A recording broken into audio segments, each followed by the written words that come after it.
So, if you've ever said, I'm just a little obsessed with, then this episode is for you. Hi, guys. This is our third episode, official one, of the InfoAsis podcast, Into the Oasis. My name is Zoe Cross, and today I'm joined by. I'm Ted Hirsch. I'm a master's student at the University of Maryland, co-founder of InfoAsis, and I'm studying geospatial intelligence. And my name is Alina Akers. I'm a researcher at START and supervisor for the InfoAsis project.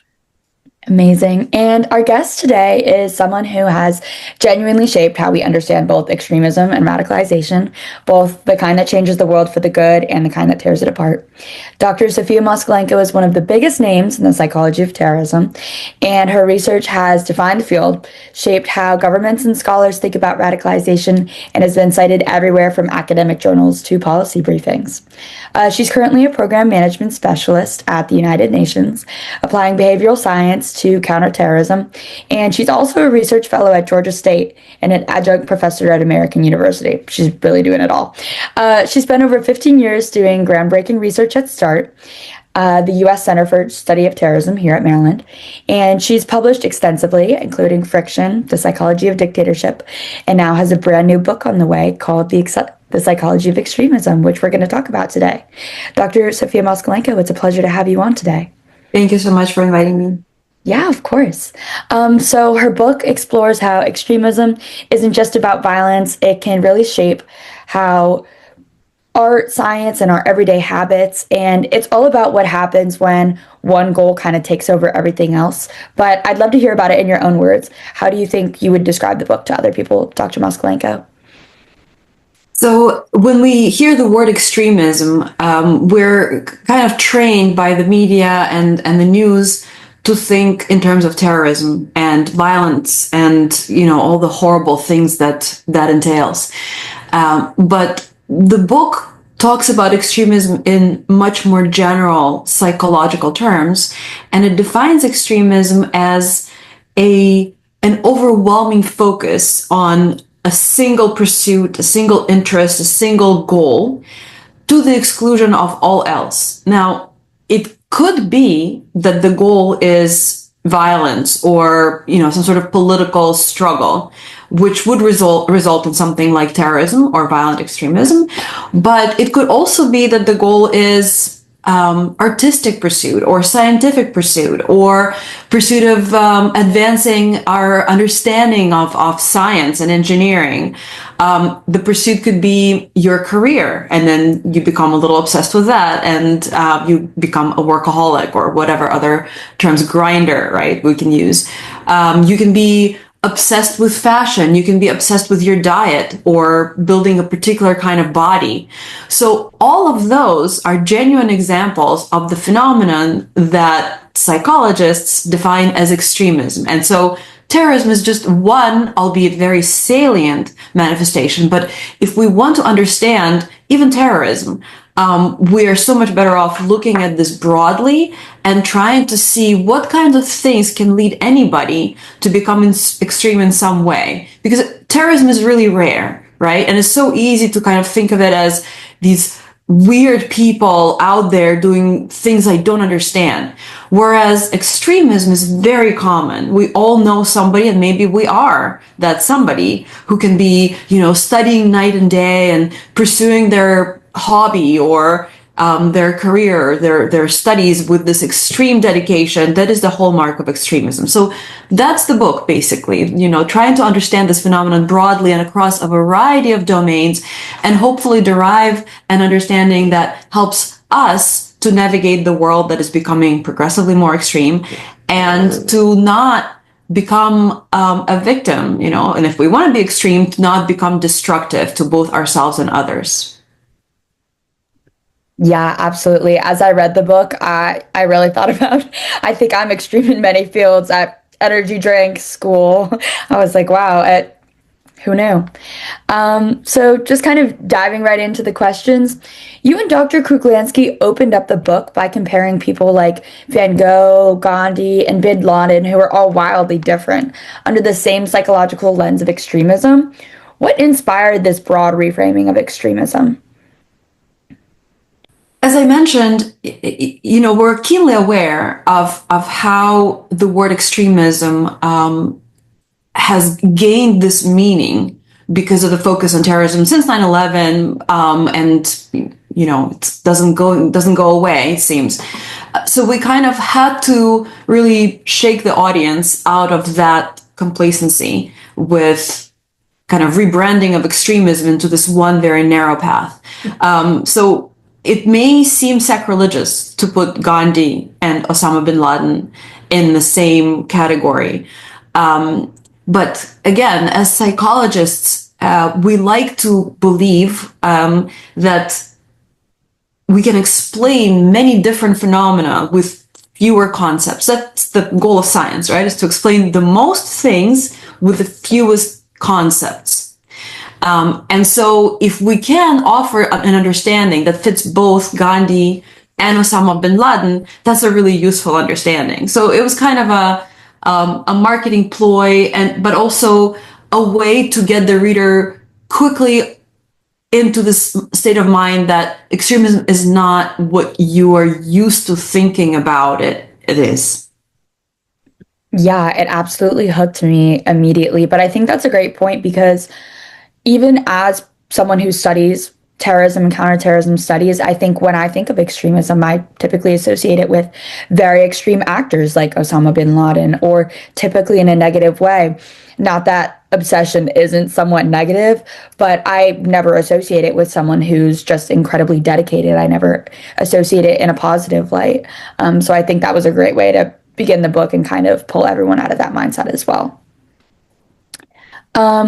So in your personal story, you kind of describe your own extreme journey to becoming a psychologist, which was a great personal point. How did living through that help you shape your view of the psychology of extremism? Yeah, I guess it's hard to separate the living and the thinking. So I don't know what caused what. I think I was trying to make a point that I am an extremist myself, as my life story illustrated. I was born in Ukraine, which was a Soviet republic at the time when I was growing up, and by the time I finished high school and was applying to colleges, psychology was not a discipline that was offered in any university because the Soviet Union didn't consider an individual a valid unit of analysis. It was only the collective that was important to study and understand. So I had no way of pursuing psychology, which I was very passionate about.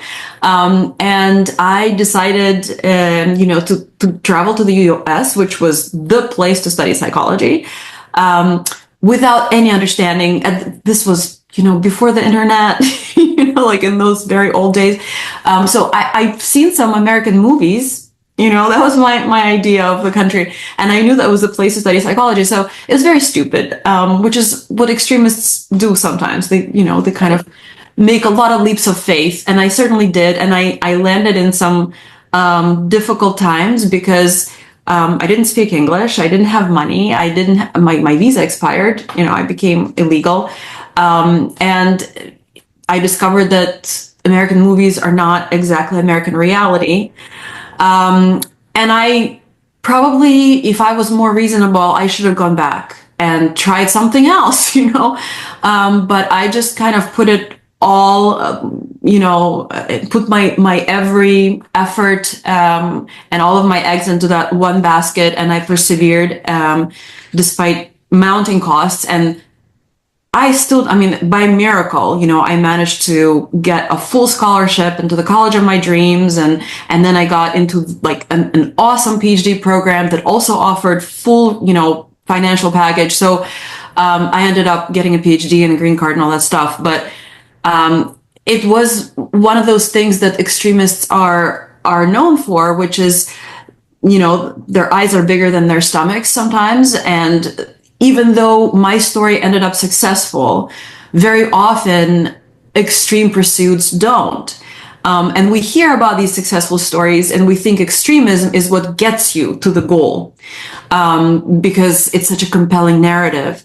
but it's deceiving, and it often glosses over, and I did today, and I certainly, will stick with that. It glosses over the extreme costs that are incurred on the way to that success, as well as it glosses over all the failures of people who didn't make it, So I don't advise it. And certainly for my own children, I made sure that they had multiple citizenships and multiple languages and ability to go to college, that I didn't, because I know exactly how risky that kind of extremism was. So maybe that answers your question, or maybe not. Yeah, no, absolutely it does. And I think that touches on a great point of just kind of the cost of extremism, especially as college kids who I'm sure have extremism in their everyday lives, whether it be studying or having an extreme goal to get into a school or something, be overly obsessed with this one school or PhD program or whatever, kind of like you were touching on. I really think there are the costs to it. It's like the mental health cost, the financial cost, the physical cost, all the different kind of tolls. So I think it really opened up a new perspective for me when I was reading your book about how it's not necessarily something that we might view as healthy because, someone's very driven, someone's very overly obsessed with getting into a school because they're so hardworking. Might sometimes be negative as well because it's got all these other costs and it might not be the most efficient route to getting to that goal in the end.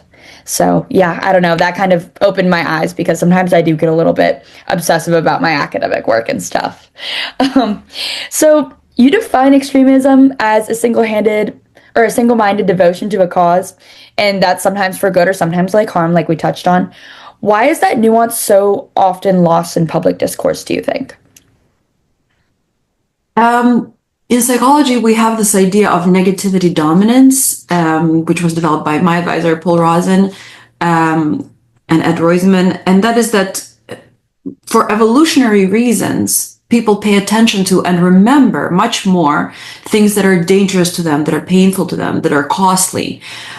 Clearly, if we don't, we're going to suffer consequences. And so over the millennia, our ancestors equipped us with this preferential attention to things that are negative. So, that's why the evening news, are always kind of mind-bogglingly negative, right? Because they want you to stay glued to the screen, or the social media will often, bombard you with these like conspiracy theories or whatever, because that grabs your attention, and user engagement is a metric that they're after.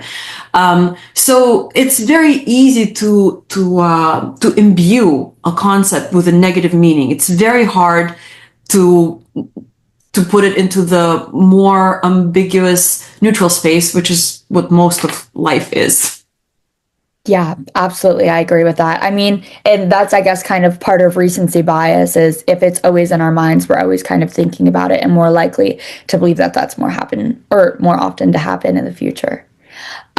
There's a really striking section of your book where you kind of describe extremism as a motivational imbalance. And Dr. Kuklinski talked about that a lot in his Psychology of Extremism class that I talked about. But can you break down what that looks like in everyday life for our listeners and maybe even people who wouldn't call themselves extreme? Right. So we are complicated species, and we are motivated to do multiple things on any given day. We have a motivation to keep ourselves fed, rested, but also exercised, socially intermingled, professionally or academically advancing. So each of those comprises an individual motivation, and sometimes they're in conflict, and usually you can't pursue them all at once. So even if they're not in conflict, if you're swallowing, you can't breathe. So even biologically, you are not able to pursue vitally important motivations simultaneously. So you have to prioritize. And what happens during extremism is that one motivation becomes paramount, and everything else kind of falls down on this priority list, and not by a little, but by so much that you kind of lose sight of it. So you may forget to eat, you may give up sleep, you may give up social relationships. If you're pursuing, let's say, your academic studies to the extreme, you will be just walking everywhere with your books or your materials and thinking about it all the time. And when you turn around, all kinds of things get neglected as a result, because that motivation took up all of your capacity, all of your time, all of your efforts. And when it happens over a short period, like a day, that may be perfectly fine. And in fact, evolutionarily, this is what extremism is designed for, that sometimes a single motivation has to be addressed at the expense of all else. If you're being chased by predators or by enemies and you need to survive, you better not stop to like munch on some berries. You better not stop to socialize. You know, you have to like just run as fast as you can and give your all to that singular motivation. And hopefully you outrun them and you get to satisfy all other motivations another day.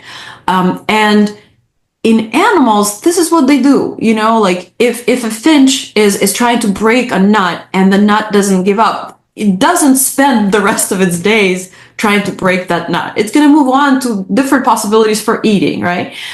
But as humans, we have the ability to tell ourselves narratives that this is the last nut that I'm ever going to have, or this is the nut that if I crack, I will be the best person ever in the world. I'll get a Nobel Prize, you know, everybody's going to love me and respect me. And so we create with these narratives a perception of a life or death situation that the evolutionary environment created extremism for, but that I would venture to say for most of us, most of the time is really not there. Most of the time, we humans, when we are acting in extreme ways, are not actually in a situation that warrants this kind of prioritization. And so we develop stress, we develop autoimmune issues, psychological issues, because we are not built biologically to live day in and day out in an environment that requires us to be so extreme. You know, in nature, you run away from the predator, you get to sleep for a few days, you know, you get to eat, you get to be around with your friends. There is a kind of a tidal, like an ebb and a flow in natural environment that is not necessarily there when we're living in the environment that we created for ourselves. And so extremism is a lot more common in humans in the sense that we've grown to know it, you know, where people become obsessed with something and their life, their entire life for years is about that. So that's something that is unique to us and we don't really find in the natural world so much. Yeah, I think your point of narratives is really, that spoke to me, especially because when we see extremists or stuff like that, extremists in the negative sense of terrorists kind of and radical ideologies, they're able to form these narratives where it is life or death, or that it's just all consuming. But it also just made me think about how I'm able to tell myself that I got 8 hours of sleep at night when I really got like 2 or 3 because I put the narrative in my head. So that was a really interesting point I've never considered before. Kind of going off of that, one of the biggest ideas in your book is that destructive and constructive extremism share that same psychology. What are some of the signs that might indicate that someone's heading in that direction? I think I kind of already gave you the answer earlier, and that is if the person find themselves, or if you find a person that you care about, cutting off social connections. That is a red flag that often people in the preventing and countering violent extremist communities tell the loved ones of somebody who's at risk to look for. So if your child, your spouse, your boyfriend is, you know, interested in a political issue or whatever issue it is, you know, building model trains or, you know, and you see them suddenly kind of ghosting their friends, not going to their usual hangouts, kind of dismissing concerns of others about them, or even engaging in arguments or conflicts over other people's concerns that they're becoming a little more extreme. That is a hallmark of like a troublesome extremism budding. Another interesting one is that extremism sometimes, it seems, manifests first in extreme eating. And I don't know, again, this is kind of an off the beaten path thing, like where's extremism, where's eating? But one way that I understand it is eating is just such a daily thing, such a common thing, and there's so many social norms around eating, right? Like what you can eat, pigs or pork or dogs or cows, what time of food intake is okay, how you eat. All of that is extremely socially constructed. And what happens when a person becomes extreme is they begin to violate social norms. That's kind of the definition of extremism, right? They start breaking away from social norms. And so because food is a place where you need to respect social norms every day, and there's so many of them, it may just be the first place where it surfaces that a person stops caring, and they start neglecting food or stop coming to family dinners, or they develop weird or extreme obsessions. So somebody who's becoming a religious extremist may declare that, okay, now they're going to be kosher, or now they're going to fast 2 days a week, which, maybe a particular kind of religious direction that they're taking. Or, they start drinking coffee 50 cups a day, which is what Balzac did, because he wanted to write for as long as he could without having to go to sleep. He, by the way, ended up dying of caffeine poisoning, so please don't do that at home. But yeah, like energy drinks or like other things that a person intakes that are not normal. That's another red flag. Yeah, absolutely. Those are very helpful, especially because I think a lot of our listeners are college students, and especially with the rise of, just in general, college life can kind of sometimes tend to be extreme, like alcoholism, social situations, but then also academically, but also in terms of extremists that are more radical, like terrorists and stuff like that, or very just radical people in general.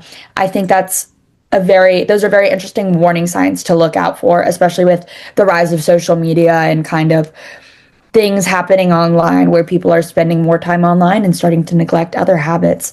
I think that those are important warning signs for peers to be aware of. And we've got a guide on our website actually for college students to kind of look at and read into to help identify extremism in peers, and it talks about, social withdrawal or eating habits kind of changing or exercise habits changing or a change in normal daily life. So I think that those are very topical issues and topical reminders to watch out for our friends. Yeah, Elena?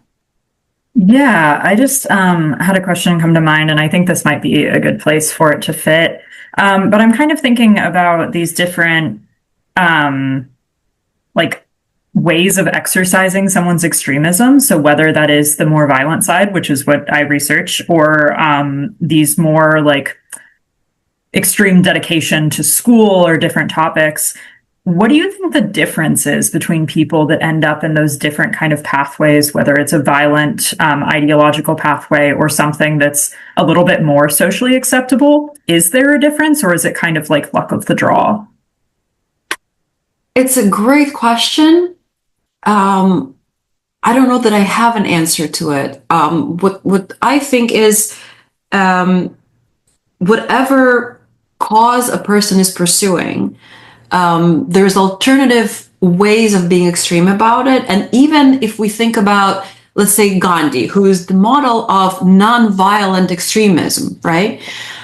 At the same time as Gandhi was promoting satyagraha, there were people in his immediate circle who were extremely opposed to his way of doing it.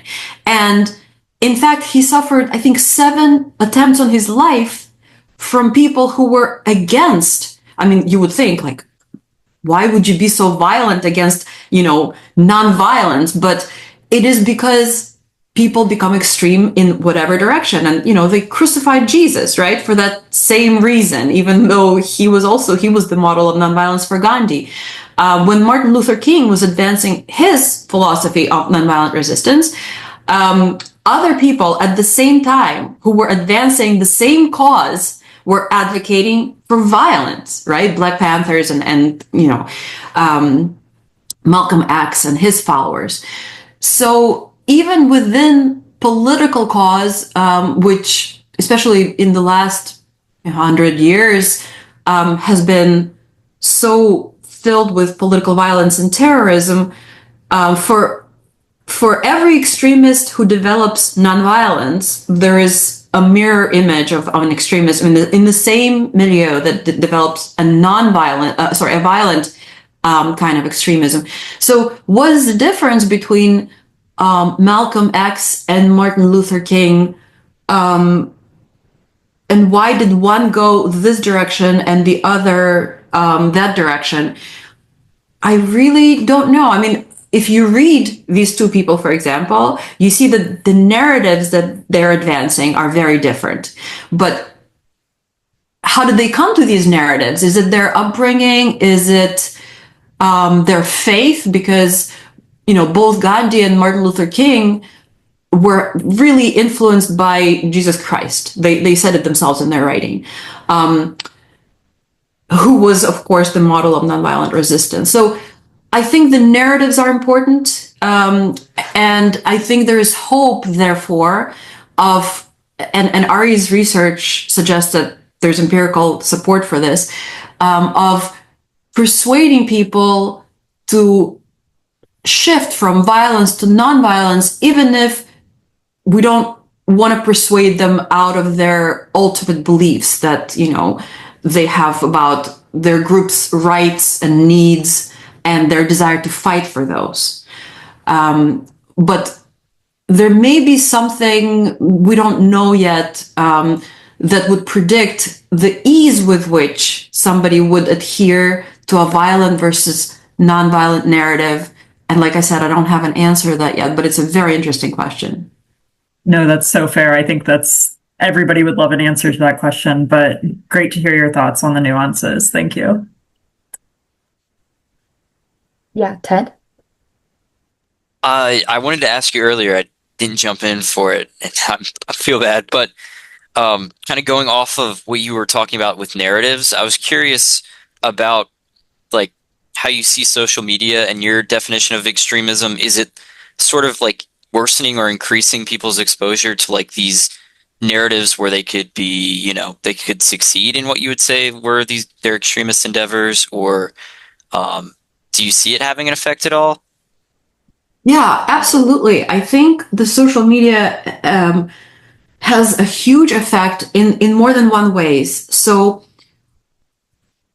one thing that an extremist encounters on their journey is the need to contend with other people's opinions on them and social norms that they break and the consequences of breaking these norms. What happened with the social media is that no matter how obscure, how far-fetched, how strange your extremism is, you can easily find individuals around the globe who share that and create a community with them online where this is normal and you don't have to fight an uphill battle to convince them, whether it's, these anorexic communities or gaming communities, people who spend 20 hours a day playing video games. Everybody around them may give them trouble, except the people they're playing video games with, right? Or indeed, radical, violently disposed communities like incels, involuntarily celibate, who are, spread far and wide. I mean, we talk about them because, again, negativity dominance, right? But it's a relatively small community around the world. It's maybe 20,000 people as of, best we can estimate. And if they were just, in their normal environment without social media, they might not get the same kind of support and encouragement and materials to fuel the narratives that drive their extremism that they can get on social media. So that's one thing, the ability to find like-minded others who offer narratives and scenarios for how to commit mass murder, right? And justifications for it and social support for it. And another really important thing that the social media provides to fuel extremism is social comparison. So we know from psychology research that just being casually glanced at on the street makes us more extreme in whatever it is we're doing. So there was an experiment by Robert Zions that became really famous and gave rise to the whole theory called mere exposure effect, where he observed runners, people who just went on their morning run, and he timed how fast they ran, from A to B. And in some cases, they just ran. And in other cases, he positioned a Confederate who watched the person run. And he found that when the person was being observed, they ran faster. And then he replicated that with a number of different activities. And he demonstrated that when we're being observed, we become a little more stressed. We become a little more, our cortisol system activates, and we become a little more mobilized. And that activation of cortisol system, that stress, is exactly the kind of evolutionary mechanism that I told you about that fuels extremism. It allows us to respond to challenges. So somebody observing us is a kind of a challenge. And so we mobilize our resources into whatever it is we're doing. So before, if you were a teenage girl, your observing group comprised maybe your classmates, your family, your neighbors, which was bad enough. We know teenage girls don't have it so great, and they're worrying about how they look and how much they weigh and all this stuff. But with the advent of social media, that referent group increased to millions of people. And we know from research to date that it had a really detrimental effect, especially on teenage girls, whose rates of depression and eating disorders and anxiety and suicidality have skyrocketed, corresponding to the introduction of social media into their lives. And so this combination of the ability to find others who are, similarly obsessed about whatever it is, and the perception that you're being watched all the time, that's kind of a 1-2 punch that is really effective in fueling extremism. Yeah, absolutely. Thank you for that. I'd really love to see a documentary about the extremism of like influencers online or something, especially since those are becoming our new celebrities kind of in this day and age. I'd love to see some kind of look into from a psychological perspective of how those people are extreme in their line of work and what they do to be able to continue to make, because I'm sure that's got to have all kinds of emotional and mental health detrimental effects. I'm sure there's all kind of other different side effects of that. But yeah, thank you for that. It's quickly how things can spiral now with technology. Like a single tweet can just set off a movement or a complete meltdown. And speaking of unexpected responses, your chapter, Inviting Extremism to Tea, which was super cleverly named, a beautiful metaphor. Can you explain how that philosophy could be used in preventing radicalization or improving mental health? Yeah, so that comes from a Buddhist parable that my yoga teacher used to always talk about, and I love. And according to this parable, the Buddha had this demon, Mara, who would come in different disguises and keep tempting the Buddha away from the enlightenment. And Mara would appear as a beautiful woman and tempt Buddha with lust, or as an annoying person, so that Buddha would become angry. And the Buddha kept fighting Mara, and even though he would end up kind of resisting temptation, Mara would show up over and over again. It was just a never-ending struggle between them, until one day the Buddha said to Mara, "I would like you to come over to tea." And so they sat down over tea, and they, had time to spend together, and they parted. And from that time on, whenever Mara would show up, Buddha would just say, "I see you, Mara," and invite them to tea.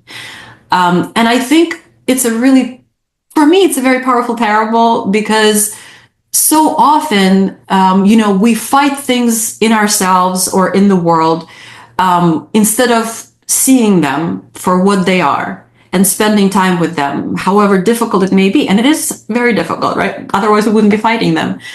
And to add insult to injury, so much of the setup of the world is designed for us to fight, right? Like, we have to compete. We have to, be the best, which means we have to beat everybody else. And that kind of mindset, that strife mindset, is an extremist mindset. And whatever it is that we think we're accomplishing, very often we're just spending our days in battles that end up costing us our lives and not really gaining us anything. And so I find it very helpful to sometimes remind myself to just face whatever demons, are tempting me into fighting, whether it's a person who's really annoying me, or a superior who I feel is not respecting my accomplishments, not allowing me to progress, or a challenge in life that, I feel like I can't overcome. Just to sit with it and give it space, psychological space, and give it time instead of fighting it. And sometimes, you walk away from it with a new perspective and with a kind of peace that allows you to make better choices. And certainly, I'm not suggesting that all extremism is always bad. So, for example, one kind of extremism that I hope for everybody to experience is romantic love. Romantic love is probably the most evolutionarily, biologically natural extremism. And it's designed in humans to promote the kind of, for lack of a better word, stupid belief that the person you're with is the only one for you. There's never going to be anybody better, smarter, funnier, kinder, ever, And so you put all of your resources, you lose sleep, you forget to eat, you give up opportunities, you fly across the world to spend a day with that person, if you're crazy, and some people are, right? But all the romantic movies are about that. And it's a beautiful feeling, and it can lead to beautiful relationships and sometimes a lifetime of connectedness and a family, right? And another kind of extremism that I found really fulfilling is the love that mothers have for children, which, if they didn't, human kids have zero chance to survive in the wild without the kind of all-consuming, absolute dedication that the mothers experience for them, right? So I am not promoting, moderation always and in every context. And like I said, in my own life, I've had some really rewarding extremisms, and I wish that for other people. But I think even in those kinds of pursuits, even in mothering, even in relationships, it does help sometimes to face that and to spend time with the idea of your own extremism. I know with my children, I think that was very helpful for both me and them, for me to be like, okay, I can let go, I can let them do their own thing. And if they make a mistake, that's okay too, I know you guys are not there yet, but it's just an example of how whatever it is you are pursuing to the nth degree, it's good every once in a while to step back and see it for what it is, and then decide if, you have to still go all in or not.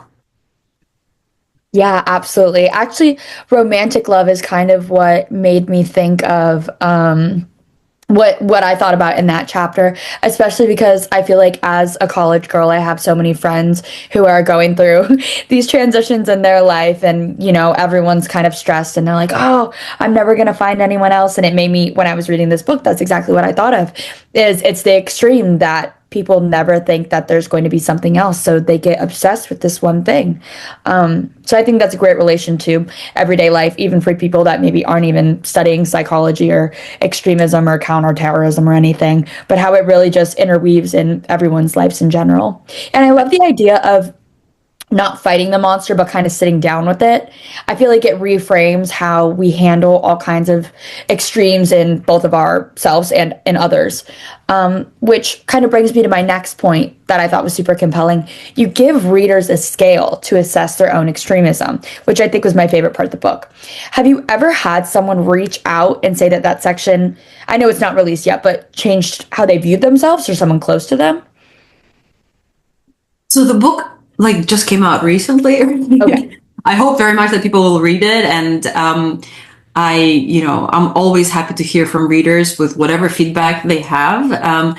But it just hasn't been out long enough, for me to experience something like that. I know in giving talks about it that people come to me and they say, I think I'm an extremist, and I say, and if you are, that's fine too. There are a lot more of those than we would think. But I think that recognition is really potentially very fruitful.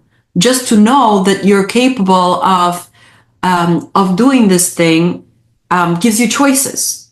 And like I said, it's okay to sometimes choose extremism. What I think is not great is if somebody takes advantage of your ability to do this and then, kind of to their own benefit, whether it's financial benefit, like the influencers online are gaining, they push their followers to buy whatever products or services or pay them, or it's a political gain, like, some of these political influencers are gaining. I think it's not great to fall into those traps, because it's not your gain. It's somebody else's gain. You're being manipulated.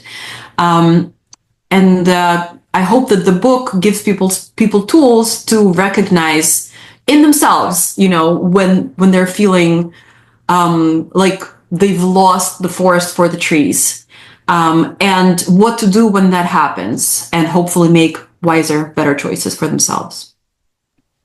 Yeah, absolutely. So would you say you agree with the idea that someone can be extreme without kind of being unwell, technically? It's a tough question. And what is unwell? Right? I mean, if the person is happy, like when you're in a romantic relationship that is all consuming, you feel on top of the world. You feel on cloud nine, right? I know when I had my kids, that's how I felt too. I was just, obsessed with them. And so if you ask me, are you unwell? No, I was perfectly happy. And I think if you talk to somebody who's consumed with writing a book or working on a work of art, they may be very, very happy. Sometimes they're not, and that is the case when people, may develop a mental illness around it, or they find themselves so isolated, so alone, that even though they still derive benefit from whatever it is they're doing, they see the costs very clearly. And so I think the wellness thing is in the eye of the beholder, which is why sometimes I feel it's important to step back and face yourself in this situation and ask yourself, am I happy? Because like when you're running from a predator, you're not asking yourself these questions. You're just pursuing a goal. And reflecting back onto yourself is the possibility to see whether the goal is still in sight, whether it's achievable, or whether you've forgotten what it is even and why you're doing it. Yeah, absolutely. I think taking a step back is an advantage we have now that biologically or, in the past we might not have had. And it's important in being able to understand the ripple effects of what's going on in our lives. And that leads me to my next piece that really fascinated me. Can extremism be contagious in close groups or families, do you think? And how do these ideas apply to cults, fandoms, or political movements? Good question. So we know from psychology that when people get into a group discussion, what happens over the course of discussion is the whole group becomes a little more extreme. This is called the group polarization effect. It's a very robust phenomenon, and it's driven by two kinds of things. One is what we've already discussed about the social media, meaning social comparison. So you had an idea, whether it's political or business idea or whatever, until you got into a group. And you had some idea of how good that idea is. And then you get into a group and you discover that other people may have better ideas than you, and they make compelling arguments, and you want to compete with them on the compellingness of your arguments, on the goodness of your idea. And so in the process of competing, you end up convincing yourself into a more extreme version of your original idea. So social comparison is one thing that drives group polarization. The second thing that drives it is admiration for extreme individuals in the group. So when you put a bunch of people into a room, there's going to be one person who is the most extreme in whatever direction the group was already leaning into. So the original experiments on group polarization were done in the context of a business school study, and they were discussing a business concept. And the question they were asked was, should the person take this risk? Okay, so it wasn't a political question, but there's a more and less extreme version of answering that question. And in each group, there would be a person who would be more extreme. And it doesn't matter if the person was more risky or more conservative. Whatever that most extreme person's position was, people, expressed their admiration. So whoever comes out just spewing the most, far-fetched thing somehow gets our attention and somehow gets our admiration. And that's a whole separate psychological question of why that is.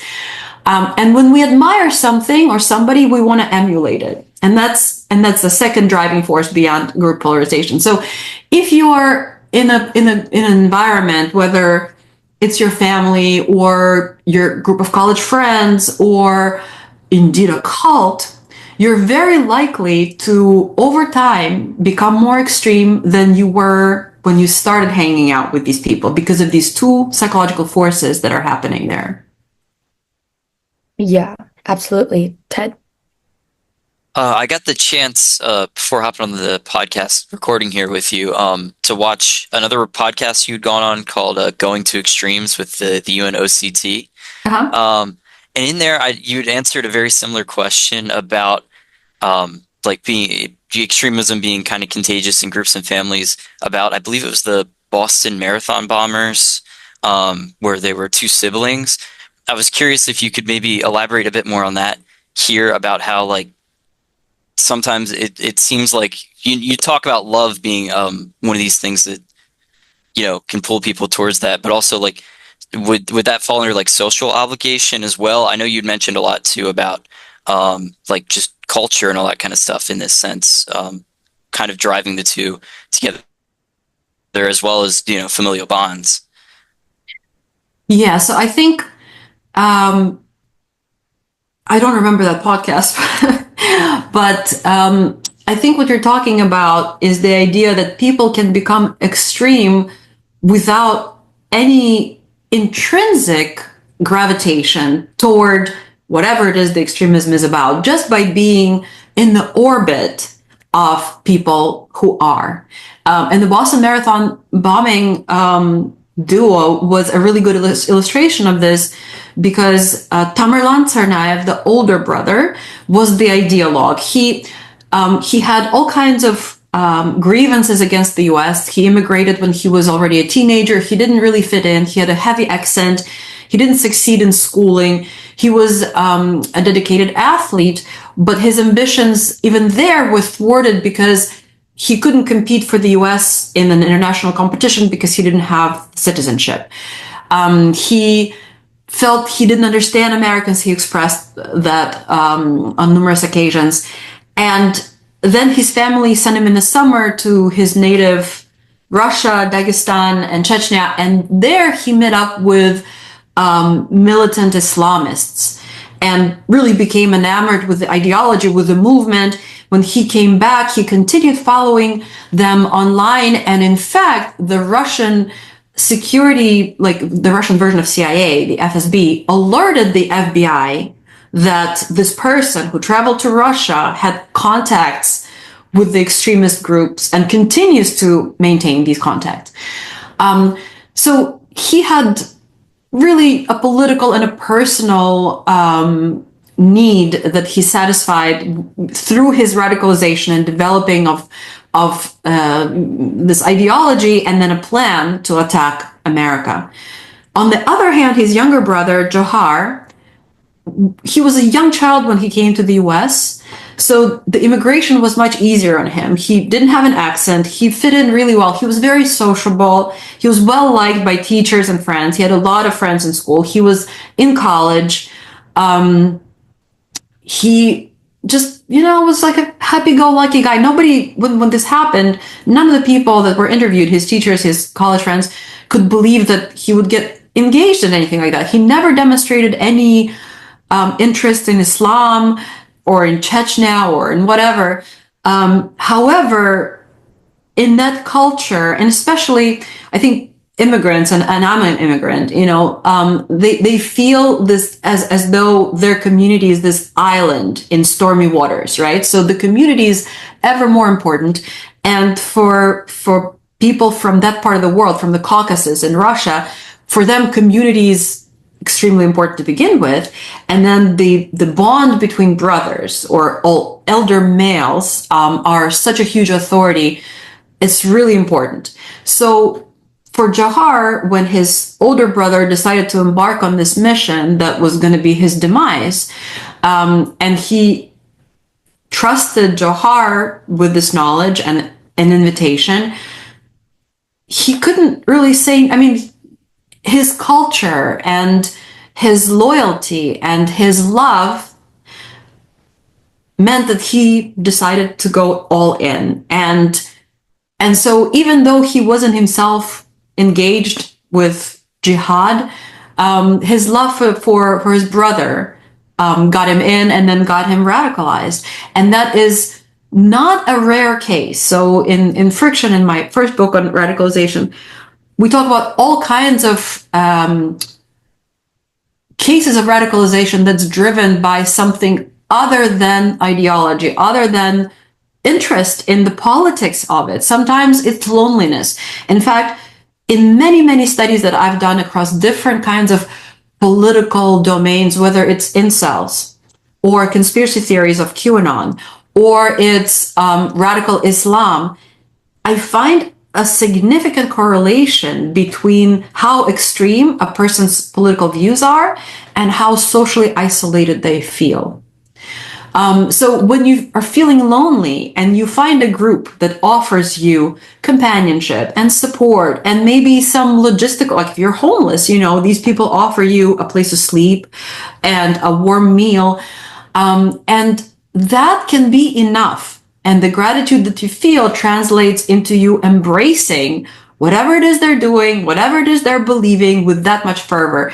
And political radical groups and religious cults very often capitalize on that. In fact, religious cults are known to go in search of new recruits to places like train stations, and they look for people who seem kind of down on their luck, like they haven't had a meal in a while, like they've slept there for a few days, and they will not approach them with propaganda. They will approach them with friendliness and an invitation to come visit, their home, and they will spend several days just establishing a human connection, which will then develop into a loyalty and a dedication and a radicalization into the ideology of the group. And so, extremism grows out of loneliness. That is, one of the major takeaways that I hope people have from the book. Loneliness is a perfect medium for extremism. You lose sight of alternatives. You lose sight of social norms. You kind of become, develop this tunnel vision, this narrowness. And maybe it is an evolutionary byproduct of, like, when we're lonely, we feel we need to survive, right? We are social creatures. And when we're not surrounded by others, it is kind of a life or death situation, at least when you think to our primordial environments. So maybe this extremist mindset is a way that we developed evolutionarily to get out of situations that are clearly dangerous for us. And today, when so many people are lonely, we have these statistics, especially in America. It is a crucible for extremism. Another thing to keep in mind. Yeah, absolutely. No, Ted, you're good. Sorry, I think that's perfect. That goes a lot along with a lot of what I know Zoe and I and Elena have like discussed, talked about, studied with the rise of like lone wolf actors, especially today. I think we've all seen it's a lot of social isolation is that first key that you keep bringing up over and over, which is awesome. So I'm going to pass it to Zoe to go into the next question. Yeah, no, Ted, that perfectly went off of what I was just going to say. For maybe listeners or people that know someone who are feeling lonely and kind of starting to fall into this, I'm curious because this seems to be a human universal of, extremism, something we all kind of flirt with, we touch on. How do you keep your own extremism in check? Well, I'm a long time practitioner of yoga and mindfulness, which I highly recommend. The Buddhist parables are great. Learning to be in the moment is hard, but it's worth it. And every day I start with a meditation and a little yoga practice, and it keeps me sane and I hope a better person. I hope, maintaining social connections, even when some days you feel like, oh, I just can't. But there's exactly the days when you should, when I'm also a clinical psychologist. So, with patients in cognitive therapy, you give homework. That's part of the therapy, and I used to give this homework to people all the time to just see people and talk to people, even if you don't feel like it. And inevitably, in my clinical experience, people come back and say, you know what, it really felt like a drag, and I hated, the idea, but I ended up feeling better. So you know how we forget to drink water sometimes, and we need to that's another thing we need to remind ourselves to do, is to have some social contact. Just like we need to have enough water, we need to have enough of that, because we are social species. We can't thrive without other people. And it keeps us sane, and it keeps us less extreme.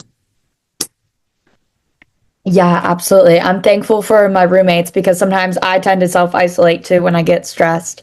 Okay, amazing.